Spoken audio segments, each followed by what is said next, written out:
The success mode. I really can't talk to people who can only think about what they can get out of it. There are people who think every second they're with someone, what's it going to get for me?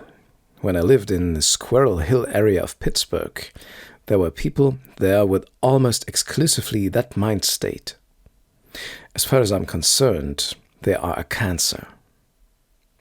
The key to understanding the essence of the circumstances of these driven types of people lies in the fact that they almost universally had bad childhoods in varying degrees. It is beyond my capability to imagine a person with that unusual amount of energy to have found that energy through anything but frustration. What they are doing every day is going out the door to prove what a good kid they are. They don't care a thing who they kill in the process. They are still being a good kid. If I go out the door in the morning to be engaged with society, which is a specific feeling, for me the greatest kick is just to be knocking around with other people. It doesn't matter if it is teaching or digging ditches. This isn't true of the success-oriented person. The success-oriented person sees everything in the form of hierarchies and evaluates everything in terms of his position on the pole and what's it going to get him. Nothing succeeds like success except for the one thing that's wrong with it. It's addictive. Like all addictions, it takes a little more every day to get the same high.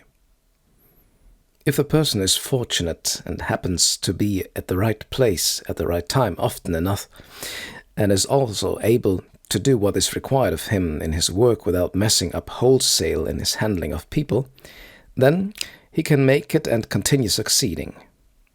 In the long view, though, how many corporate presidents are there? Obviously, the success-oriented person is necessary for our economy. But as soon as these people get into middle management positions and climb about as high as they will, their dreams begin to die. I've seen half a dozen of my friends in their 50s go through this process.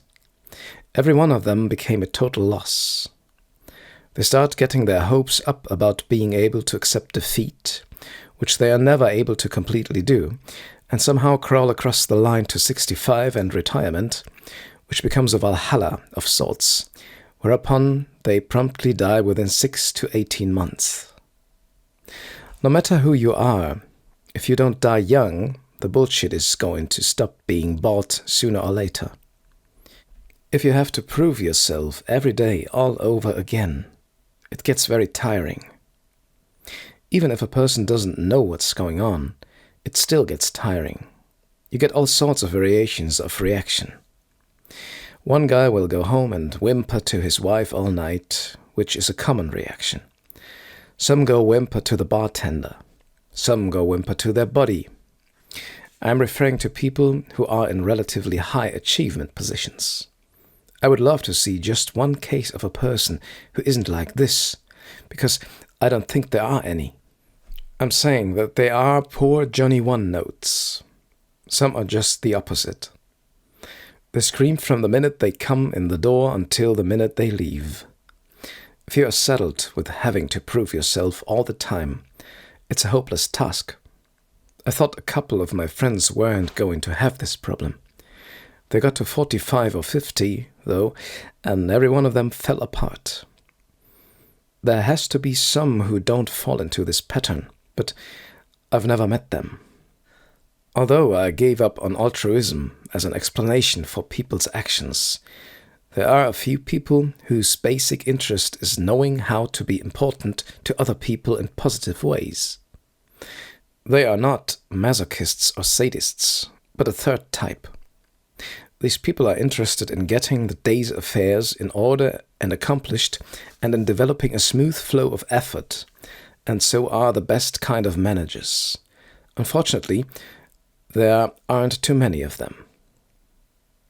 The majority of people are motivated by their effectiveness at what they're doing. All people are effective at least to a degree at what they do. If they lose this effectiveness, although it doesn't happen too often, they just fall apart.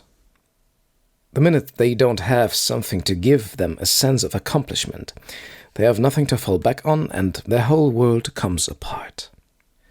The average guy has a job because the boss has to have somebody there to do it. If the boss could do it himself, the guy wouldn't be there. He doesn't see the boss that often, but generally speaking, bosses have a tendency to be a pain in the rear because of some specific reasons. The boss got to be the boss because he was effective at doing something real. Now, he's got nothing to do, so he has to stick his nose in somewhere it doesn't belong, so he can have a feeling of effectiveness. This is the biggest problem with management. They have a tendency not to have anything real to do. It depends on the situation. Most are up to their eyes in paperwork. The paperwork isn't like being on the line and doing the work. You don't get the same sense of effectiveness out of it. In psychological patterns, it is a matter of having or not a sense of effectiveness. If there is no one around to listen to the boss's ideas, then no matter where he is in management, in his own eyes he considers himself a peon. He's always looking to be upstairs, so he always has the inferior feeling. Every time he gets a rebuff of any kind, it comes back down the line. That's the difference between the good and bad managers.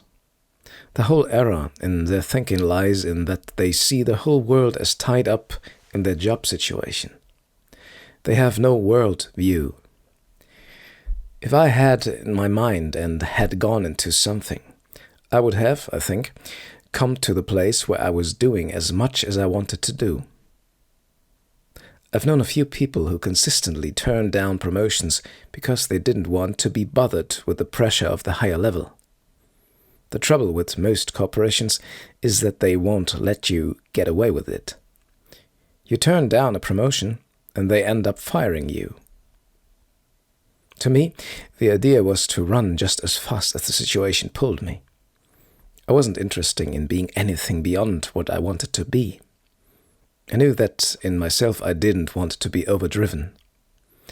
I knew too many people who were in way over their heads.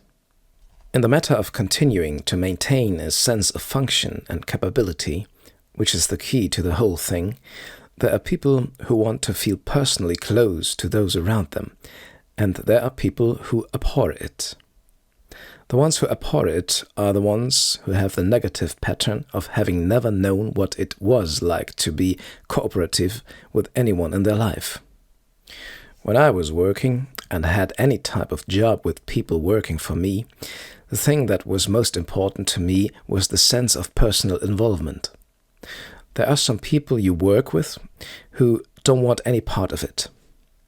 They can't tolerate the sense of closeness, any kind of a sign of closeness.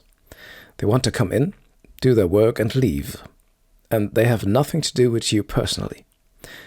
There are others who are just crazy to have company. We are always looking for an expansion of the communal feeling.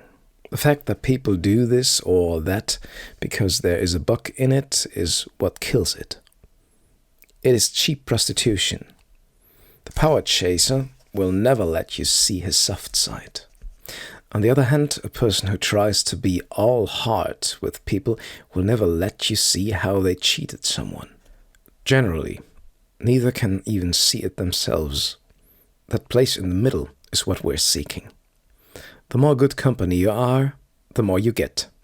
The more you give, the more you get. Positive thinking, or correct mental attitude, has nothing to do with success.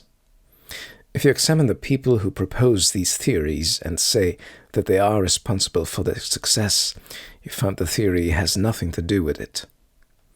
They were in the place where it happened, and there's nothing more to it. It is outside our range of control.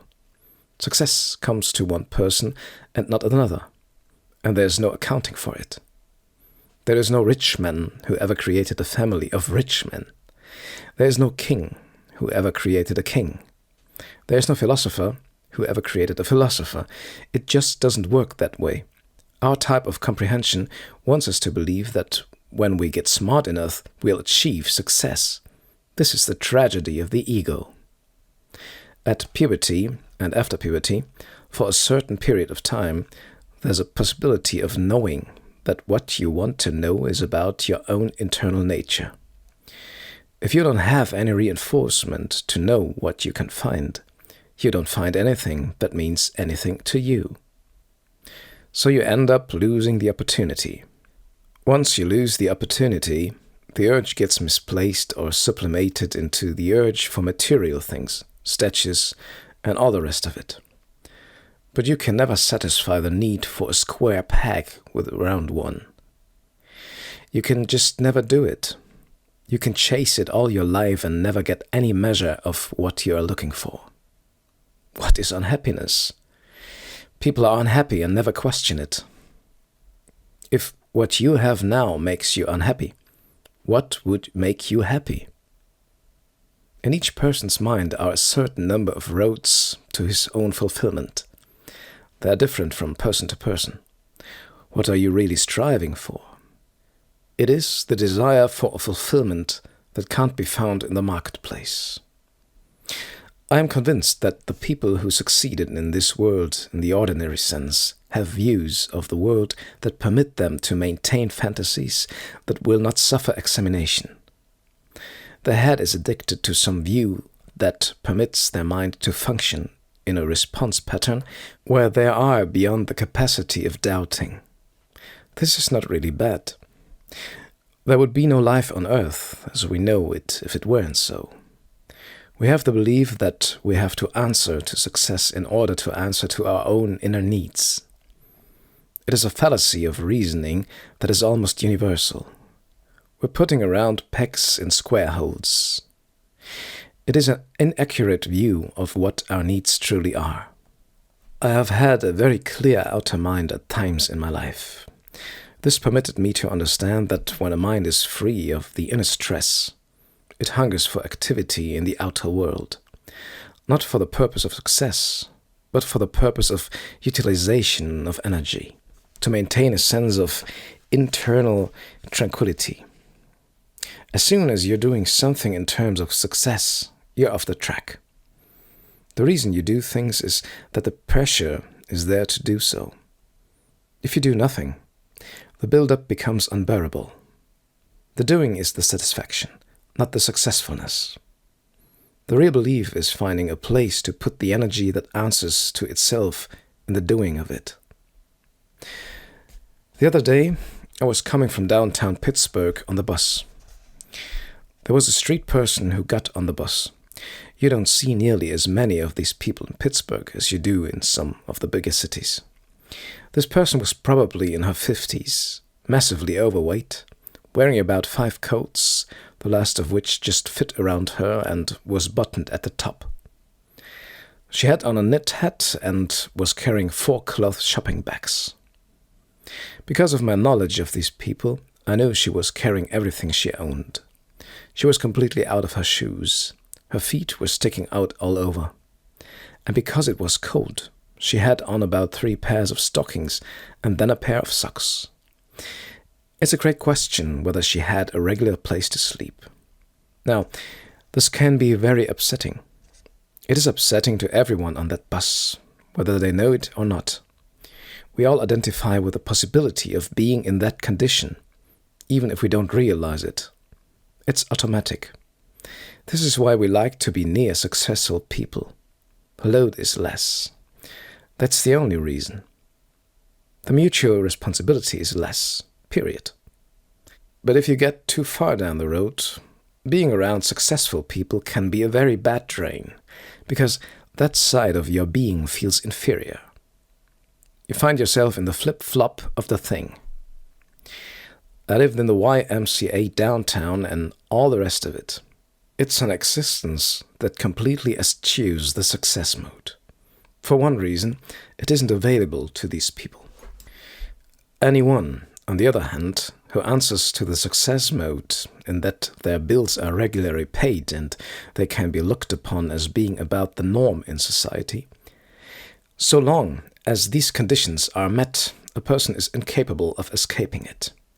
It requires personal failure to generate insight, the way we go about it. It is my hope that when we come to know how to answer to the inner being as its capacity develops its children, if we come upon that line and never lose it, we can attain the ability for insight by a totally painless route. The way it is now, it takes a crash before the outer self can be forced to admit that there even is an inner self.